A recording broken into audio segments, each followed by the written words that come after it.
বন্ধুরা, এখন আমরা আছি সেই বিখ্যাত 300 বছরের পুরনো ঐতিহ্য নিয়ে দাঁড়িয়ে আছে, নিজের ইতিহাস নিয়ে দাঁড়িয়ে আছে।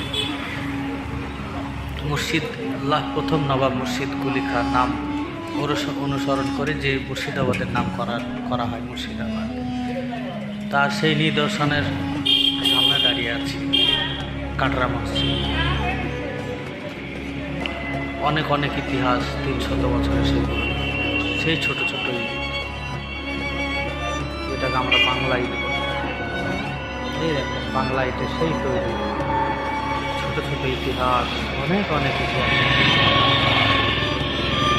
আজ আমার খুব খারাপ লাগে, দুঃখ লাগে যখন এই কথাগুলো বলি, চোখে জল চলে আসে।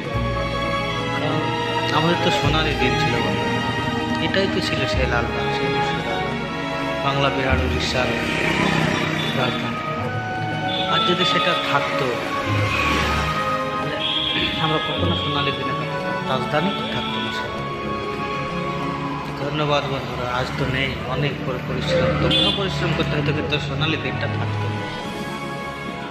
সে কত কত নবাব এসছে এই লালবাগে।